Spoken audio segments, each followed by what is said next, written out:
Hello and welcome to another episode of Chats with Chip. I'm your host, Chip Griffin, and I am delighted to have with me today two people who will be able to talk about the agency world and specifically influencer marketing in the agency world.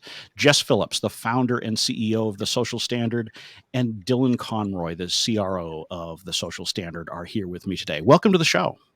Thanks. Glad to be here. Yeah, thanks, Chip. Really appreciate you having us on. I'm delighted to have both of you here, particularly because influencer marketing has taken on such importance in the last couple of years. But before we jump into the conversation, I'm going to have each of you just share a little bit about yourself with listeners. So, Jess, why don't you go first? Sure. Yeah. My name is Jess. I'm the CEO of The Social Standard. So I started The Social Standard about 7 years ago. Wanted to stay in the influencer marketing because my previous company, which was also an influencer marketing company, I ran that for about 3 years, and then we ended up selling that to the New York Times. And that was really sort of I'd say at the very beginning of influencer marketing. It felt like something that was going to stick around for a while. So I said, all right, I'm going to see if I can do something even bigger and better the second time around. And that's where the Social Standard came from. And that's why we call it the Social Standard. Our goal is to set the standard in the influencer marketing space. And we're always striving to do that. So yeah, it's been a wild ride the last 7 years, but it's been a lot of fun, a lot of good growth, a lot of amazing clients, a lot of amazing influencers, and the industry is taking off even more, I think, in the last few years than anyone could have ever anticipated. So it's a super exciting time to be there. We're having a blast running all the influencer campaigns, coming up with incredible creative, and growing a tremendous amount. And I love you describing it as a second act and trying to top your first act. That's I think a lot of folks strive for that. Right? I think the second time you do it intentionally. So absolutely. Dylan? Yeah, thanks so much, Chip. So yeah, I've been in the revenue side, media sales side for about 11 years, but I'm not one of those guys that have jumped around a bunch of places. I really only have two companies on my resume. One I started as the very first salesperson at Channel Factory, led their West Coast division, and launched the Chicago office, pretty much everything having to do with that company except the East Coast New York market. And I was kind of like the Navy SEALs, like startup guy within a startup. So they had me, we were doing a lot of YouTube media sales. And this is when influencers and MCNs, especially YouTubers, were just kind of popping up. And they said, well, Dylan, you're starting to like package these deals with influencers on top of the media buys and branded content. And those are performing really well. So why don't you kind of maybe launch a division that specialized in that? And did that, didn't really see it as the place where my influencer marketing career was going to take off, and checked around and see what was going on, and got introduced through a big recruiter event called Venture Search, put me in touch with Jess, and decided to, go do the startup thing again, came on as employee number 3. And now we're, in our 6th year working together as a great partnership. And it's just been such a pleasure to learn from her and to get to support the company on the revenue side. So. Great. And I'm looking forward to learning from both of you over the course of the next 25 or 30 minutes. And as we do that, one of the things that I always like to talk to agency owners about is why they decided to take that leap into entrepreneurship. And so, Jess, let's start there. If we can talk about, you had just been through the experience of selling the agency where you were, I think, the number 2 to the New York Times. You'd clearly had success. You now had to choose, what am I going to do next? And with that kind of experience on your resume, you can, to some extent, write your own ticket. What made you decide that you were going to start your own agency at that point? Yeah, I think once you get a taste of that freedom in terms of what you can actually create from nothing, you either love it or it scares you to death. And for me, I loved it. It was a no-brainer, honestly, to go right back into it. I mean, I come from a long line of entrepreneurs. I always knew I was going to be an entrepreneur myself, and kind of getting that stepping stone with Hello Society, my previous agency, it just opened so many doors, and just changed the way that I thought. And this to me is the future of marketing. There's no way I can look away from this. Mm-hmm. And Dylan, you had talked about the fact that you didn't have a lot of companies on your resume, which is unusual for someone on the sales side, right? I mean, most sales experts tend to move through a lot of different companies because it's sort of how you climb the ladder. Why have you remained, with just a few? Is it just the passion that you have for those particular businesses, or something that you see as a long-term play? Or, talk to us a little bit about that, because that's an interesting. Yeah. No, totally. Well, to be completely honest with you, I think a lot of salespeople move around and have a lot of notches on their belts because they're not great salespeople. Unfortunately, there's a lot of salespeople who can interview their way into a company because they've got that resume and they talk about the relationships that they can bring to the table. And unfortunately, that just hasn't been my experience on the sales side. When I got into management and started hiring expensive media salespeople, I always was more excited about the person that had the X factor that I felt I kind of brought to the table as a young person in the media sales space with really no background in my 20s. I came in to Channel Factory not even knowing what a media agency was, so I just started emailing people that I knew at brands, and then I would get introduced to companies like Starcom and Digitas and be like, okay, I'll figure this out. And then you just kind of learn by osmosis by getting out there in the space. But, for me, I was very successful at Channel Factory and coming in with Jess pretty quickly. With it landing at Channel Factory within 6 months, I closed Star's business and also Nestle. And those became really big accounts of mine. And I became the top producer at Channel Factory for the years that I was there. So some of it was golden handcuffs, but some of it was also just the fact that I really loved learning and going like what I would call like a mile deep in my vertical rather than, trying to gain all of this different experience in a bunch of different aspects of the media sales space. But, my background, I went to film school. I thought I was going to be a screenwriter at one point. I developed reality TV and worked in traditional entertainment. And what I always loved about the influencer side, the media side was a fun enough, it was fun being able to go to cool conferences and entertain clients and talk about cool things that were happening on YouTube. But when you get down to media, at the end of the day, you're talking about boring things like impressions and click-through rates and, quartile view through and a lot of metrics and stuff like that. But what I was really passionate about was the storytelling. And I felt like influencers was influencer marketing and branded content was the closest place you could get to have a conversation with clients about all those important things that are, KPIs around, digital that brands care about, reach, impressions, engagement, and then getting into working with direct to consumer brands, like what can you actually do to drive the bottom line for sales? But it was also about the creative. What are the influencers going to create? What's the brief? It felt to me like the closest thing you could do in media sales and get to have a creative sell and conversation with clients versus just talking about their media buy.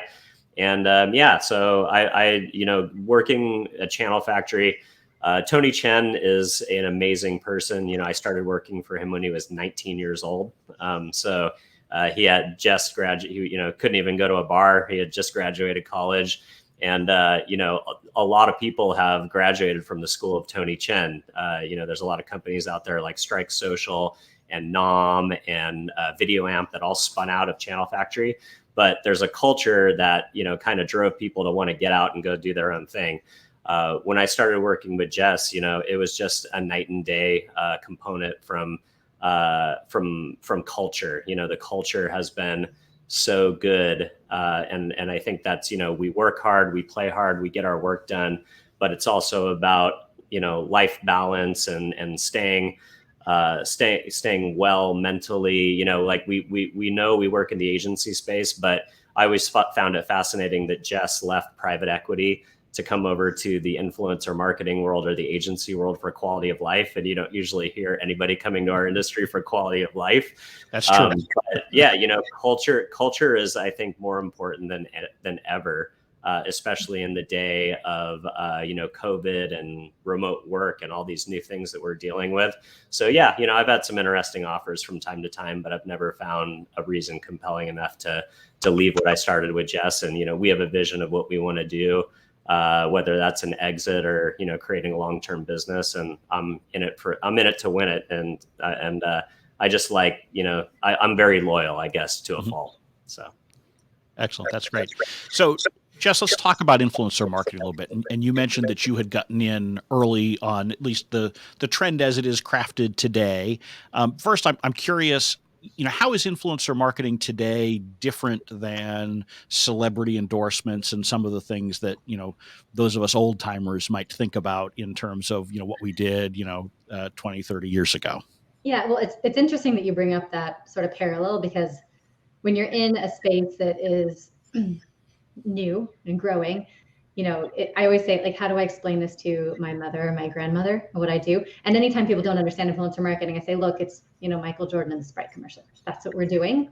It's just a different format, right? And I think for me, there are two big things that are pretty different than like a celebrity endorsement. So one is, now the influencers own their audience size. So you don't have to create the commercial and put it up on television to get the audience. You don't have to buy the creative and the audience separately. You buy them together. And the second part is the creative. So the influencers are, they're creating their own content from scratch. We don't have to send a production crew out to film them, give them a script, have a minder there to make sure that they show up on time, all that sort of stuff. These guys are content creators first, right? Influencers second. I think the influencing part comes because they build a connection and a very loyal following from their audience. So that's how I would say it's primarily different. I actually think what you're seeing now is a lot of more traditional celebrities and athletes figuring out how to become influencers and content creators. So we've done a 180. Right. And how do you handle brands, clients who are concerned about the level of control over the detail, if you will, because this is something that I've seen over the course of my career, and it's improved in recent years, but clients have always wanted tight control over every word, every angle that their product is shown from. And obviously when you start working with influencers, you often have approval rights and things like that, so you can Sure. have a greater degree of control than you would on the editorial side, but there's still an element of putting it into someone else's hands. How do you manage that expectation with clients, and how do you manage it with the influencers themselves so that they feel respected, if you will? Yeah, and I think it's definitely a meeting of minds, right? It's not one person's message is more important than another person's, or brands, companies, whatever it is. But I think if you look, maybe even we were still kind of having a little bit of trouble with that. I would say up to 5 years ago, but brands have figured it out. And I think that they figured out that, look, influencers increase top line, right? And if it's working, why would you not do it? Right. I mean, it's like, you no longer can just depend on primetime TV to reach an audience. You've got to go where your audience is, and your audience lives on social, and they want the content that the influencers are creating. So you have two options, right? One, you can do paid content where you can control the messaging completely. Two, you can partner up with an influencer, and they're going to help tell your message through their own style and their own process. And both are, I think, equally valid ways of marketing, but you have to do both. You cannot just show up and do one, or it's not going to be effective. Yeah, and I think what a lot of clients who think about the idea that, oh, I'm just going to let the influencer have creative freedom, sometimes they think that's the best way to have a great campaign. But what I've actually found is, even working with some of the biggest creators in the world, like we did a campaign with Adobe and Casey Neistat. And I think Adobe was like, oh, Casey, we trust you, just go do your thing. But at the end of the day, when you allow so much ambiguity or too much freedom, or you don't actually, as a client, tell the influencer what your goals are, what are the key messages you're trying to get across, influencers actually do like being put in a box. To the effect that you give them some type of a world in which to execute around. So writing a great brief that says, this is what we're trying to accomplish with this campaign. These are our key talking points. These are the things we want to get through from a marketing perspective. Give them the essential do's and don'ts, and then let them take that and translate it to their audience, that it's a way that's authentically going to reach them. I think that's actually where you get kind of influencer marketing nirvana, right? Where the client actually tells the influencers what they want, but they allow enough creative freedom to where the influencer can disseminate it in a way that their audience will resonate with the messaging of the campaign. Mm-hmm. And how have you seen the influencer marketing landscape shift over the past couple of years?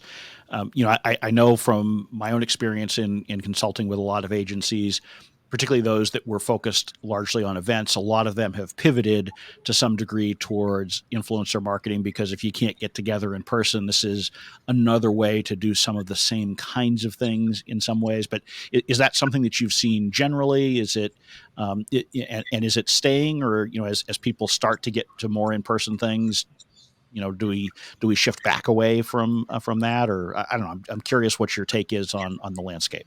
You want to take that one, Dylan? Yeah, for sure. So I was just having this conversation about an hour ago before we jumped onto the phone, because we have a client named I Am Not Shane. That's his handle on social. But he's not just an influencer; he's actually an aspiring pop artist. So his management sent me over a link to a online set that they're playing on January 29th on a platform called Veep, which is basically a direct-to-consumer streaming platform for musicians to host live shows. And part of what we wanted to do to create some goodwill in our agency community, we have a newsletter that goes out to about 44,000 brand and agency contacts. And we decided to send it out to our network and see if anybody wanted to attend the show. And surprisingly enough, my inbox is flooded this morning with agency and brand people that are willing to log into a virtual concert at noon on a Friday.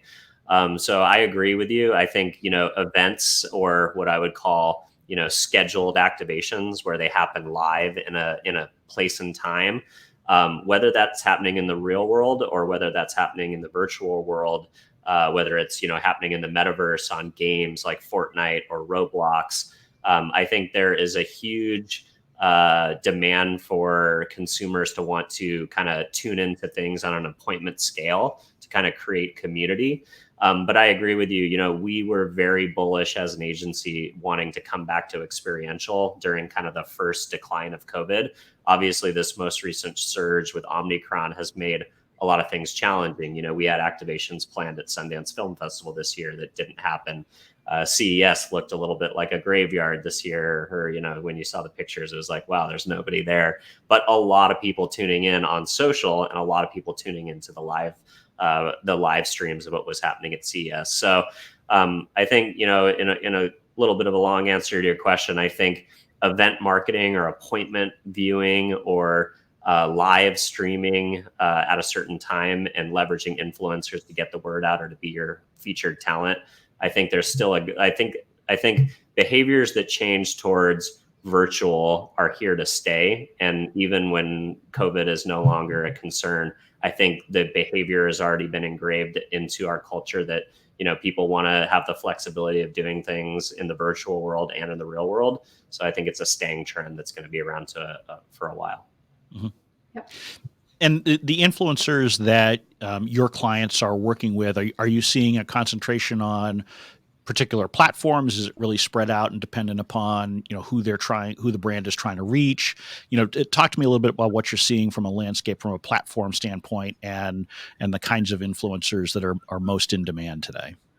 I think that's an interesting one, right? Because we were actually having a conversation about this the other day. But if you look at how things have changed, I think right before we had kind of overall COVID shutdown stuff, I was sort of getting this itch that something needed to come up, because, at that point we were YouTube, Snapchat, Instagram, Facebook, Twitter, like those platforms had all been around for so long, and it just felt like the industry was ripe for something new to come along, right? I think Twitch was probably the last big platform, and then Roblox, obviously they're coming up as well, but TikTok really took off. And we've seen like a tremendous amount of growth on that platform, a tremendous amount of interest. And I think a lot of that's driven from video consumption trends. Everybody wants to do video consumption. I think that ties in nicely with live streaming too, right? And all these sort of digital events, is people want to get online and they want to see movement. It reflects more of what is in real life than a simple photo would reflect. And so we've seen tremendous amount of growth in TikTok. We've also seen platforms like Instagram and YouTube and more. They're coming up with their own version of Reels, Shorts, whatever it is, Spaces, all this sort of stuff to try to copycat what TikTok is doing. And no one's really done it super successfully. I'd argue Instagram's probably done it the best as far as a copycat product. But we're seeing a lot of competition in the platform space. And then you've also saw, we had Clubhouse, which was a very hot ticket for a while. That sort of died down pretty quickly, but I wouldn't necessarily write them off just because audio has been another big trend that we've seen, a lot going on. Spotify is doing some really great work in the audio space, especially with podcasts. So I would say in the last 2 years, it's been TikTok and it's been podcasts that we've seen pop up probably in the most impressive ways. And everyone else seems like they're just kind of clamoring to figure it out. Mm-hmm. And since I've got both of you here, I would be remiss if I didn't ask about the dynamic of having an owner and someone who is focused on revenue at a senior level, because this is sort of the dream of a lot of small agency owners, that I want someone in-house who is focused on business development, who can, be my partner in that, or even take the lead on it, so that, that's not the main thing I'm doing, because maybe I started the agency because that's not what I want to do. And obviously, Jess, I'm not sure whether that was your reasoning behind it all. I'll be curious to hear that. But how that works, I think, is going to be interesting to a lot of listeners, because a lot of them have tried hiring someone to do business development and have been unsuccessful. So, yeah. Jess, why don't you first talk about why you decided to go down this path, and then Dylan, perhaps you can talk about, what makes it work. Sure. So, I think if you go back to my time at my previous agency, I actually ran sales for them. So I did a few things, but sales was a big part of what I did. And I saw the success with which we could grow very quickly in this space with someone and, with a sales team effectively. It's definitely not your traditional agency model, right. But I think you've got to look for the right person to lead this, because I think what's so powerful about Dylan and his experience and his approach is that he is equal parts sales and business development. He's an idea guy. He's not just out there kind of trying to sell whatever, product or new division or new feature we're selling. He's got ideas. He brings them to the table, and it works really well. So he functions as sort of like this business development, creative, and sales. And I think that's exactly how I or any owner would approach it anyway. You're there to solve client problems. And so how do you do that? And how do you do it fast, especially in an industry like this? You have kind of two, I think, sides of the coin with influencer marketing. You either go out and you represent a whole bunch of influencers, and that's where your inbound comes in, or you've got to go out and make it happen. To me, going out and making it happen was a much more interesting prospect, just because of where we were at in the cycle of influencer marketing. And I think it's proven to be a very good model. We've had some good learnings, I would say, Dylan, over the last couple of years, but it works really well if you can find the right team. Yeah, totally. And from my perspective, what was most important for me to do was to free Jess up so she didn't have to be the primary driver of the revenue of the agency, which I know a lot of founders are. So what's awesome is I can still always depend on Jess for, 20% of our total billings. Just by her nature, she's going to network her way into some amazing accounts, and she's going to have some really exciting conversations throughout the year just by doing what she does. But at the end of the day, she doesn't have to be responsible for it anymore. And it allows me to go out there and be the one, at the beginning, I was the, pretty much started from the ground up, sending out as many emails as I could, and going to as many conferences and touching base with people on social media until we got a nice stable Rolodex of clients that kind of kept the lights on and allowed us to then start to hire out.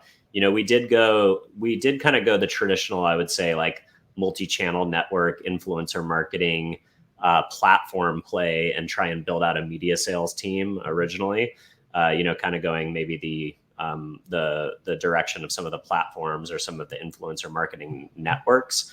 But what we found pretty quickly is that, like I mentioned a little bit in the beginning of our intro, those high level media sales guys with the big salaries and the big books of business, they just didn't kind of convert for us. What happens for us sometimes is, we'll have to dance with a client for a year, before they come on. They might see one of our newsletters and jump on with do a couple of pitches, and we'll pitch some programs, but it might be a year before the first time we talk to them, before the business comes in.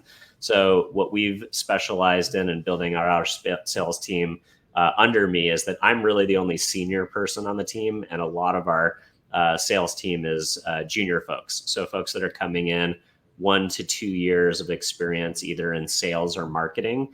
And I'm getting fresh canvases that I can kind of train from the ground up, that don't have a lot of bad habits and don't have a lot of preconceived notions of what sales means in the media sales space. It's been really interesting to have to do this, in COVID, where we don't have the luxury of taking people to Lakers games and buying them fancy dinners and coming in and doing the lunch and learns.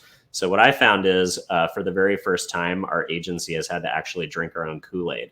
We've had to go out there and do all the things that we're telling clients to do. So we now invest heavily in our own social media marketing. We actually do influencer marketing as an agency. We pay influencers to do events with us.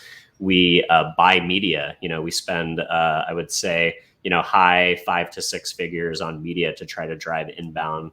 We have a newsletter and email marketing campaign that we invest heavily in. So now a lot of our business development is driven by inbound, which is exciting, that we're able to kind of have a little bit of a pull strategy versus a push strategy where we're always out there banging on the doors. And it's been really exciting to be able to see that. And I think a lot of times, clients can feel a lot more comfortable working with us because they look at what we're doing and they can say, oh, well, if they're doing work that's that good for their agency, imagine what they're going to be able to produce for us as a paying client. So. Right. And I love that you bring that up, because I always encourage agencies to treat themselves as a client and make sure that they're applying, their own knowledge to promoting themselves. And part of that's because it's a good way to do business development, but part of it is it's also a good way to learn as an agency, and you can start experimenting with new platforms, tactics, and things that you can do in a less risky way when you're doing it on your own behalf as opposed to a client. So there's just so many benefits if you treat yourself as a client. So I love that you brought that up. Yeah, totally. Jess and I are both podcasters too. I think everybody should have a podcast, in my opinion. Everyone's a creator. Everyone has something to offer and knowledge and I've gotten such bigger meetings with people that I'm way underqualified to be in a room with. They're totally willing to jump on a virtual setting or do a live podcast, talk to you for an hour. It forces you to do your research ahead of time so you can have an impactful show, and then your entire network gets to benefit from it. Yeah, absolutely. I mean, if you call someone up and say, hey, I'd like to spend an hour telling you about my own business, nobody's going to listen to you. If you say, hey, will you hop on for an hour-long podcast? Most people will say yes. So it is a great way to open doors. It's a great way to learn. I've been podcasting for 20 years and love it for all sorts of different reasons. So as we're wrapping up our time here, I guess I'll ask each of you just to look into that crystal ball. And we've talked a little bit about what the future holds, but tell me what you think the future holds, particularly in the portion of the agency industry that you all are involved in. Yeah, that's always a tough one because it's growing, and also my general philosophy is let's not make predictions here because you have a good chance of being wrong. But I'll tell you what I do know is that we're seeing. No problem. We're not recording this or anything, so nobody will be able to go back and look and see what you said. Anyway, right? Yeah. No, but it's just between us. We're seeing a tremendous amount of growth in the space. I think we're really sort of just getting started, especially with everything going on with the cookieless world that we're all sort of headed straight for. Influencers are going to provide a lot of solutions to a lot of different pain points that marketing is going to experience. So I foresee the growth happening a lot here. I also think, what we mentioned earlier with a lot of the behavioral patterns that are now instilled in all of us about spending a good chunk of our time in the digital world, that only bodes well for influencer marketing. And just this content machine that we all seem to be part of, that brands cannot create content that's interesting enough, quick enough, and relevant enough, and the influencers continue to solve all of these problems. So for me, I think we're only halfway through the entire journey. So I see a lot of big stuff, and I would tell anyone who's listening, if it's any PR agencies, brands, small companies, if you're not doing influencer marketing, you need to get on it because it just gets harder and harder to do. You need to establish those relationships with creators, and you need to start figuring it out now because today is, you should have done it yesterday, but we're here today. We can help you do it now. And it's just going to be so impactful for the overall long-term growth of business. Yeah. And I'm super excited about what this year has to bring for influencer marketing in general from just the opportunity perspective. We saw kind of this world get wrapped up and rolled up and acquired pretty big during the MCN craze of like the full screens and the maker studios that were all getting bought by big companies like Verizon and DreamWorks and others. And, all of those MCNs are either been kind of absorbed into those companies, no longer exist, or they've gone away. I see the same thing happening with all the venture capital that was poured into these influencer marketing platforms that have created, some solutions plus activation and tried to be like all things to all people, but just ended up being kind of a cog that messes things up in the middle. I think there's going to be constriction there.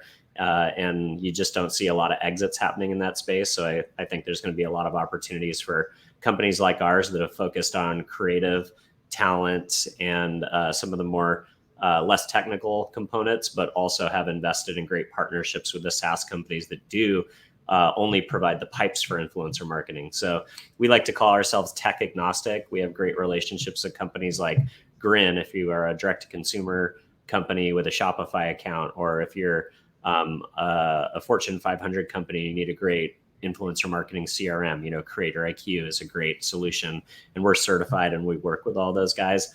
But I think a lot of these companies that kind of came in and tried to do all things for all people in the influencer marketing space are going to feel some pain this year. We'll see how it goes, but I think it's a great year for growth, great year for companies that are ready to expand capabilities in this area. And look, if you haven't built in-house capabilities, I saw a great infographic of like the holding company is the big shark, and then there's a shark with like many fish that's making up the other shark. Like, we partner with smaller agencies or agencies of equal size of ours that have different capabilities such as PR and creative and media buying all the time. If you don't have these capabilities, let's go out and win that business together, because we're strong. Small agencies that partner together, I think, are just as strong as big holding company relationships. And we've definitely proven that inside of some of our key accounts. That's great. Well, if anybody who is listening is interested in partnering or learning more about you and the Social Standard, where can they find you all? Yeah, I would say you can check out our website. We're sostandard.com, or you can find us on any of the social media platforms. Or if you want to hit us up on email, just check us out at partner@sostandard.com. Fantastic. Well, I'm really happy to have had you with me today. I know you've created great value for listeners. Again, my guests today have been Jess Phillips and Dylan Conroy of the Social Standard. Thanks, Chip. Thanks, Chip.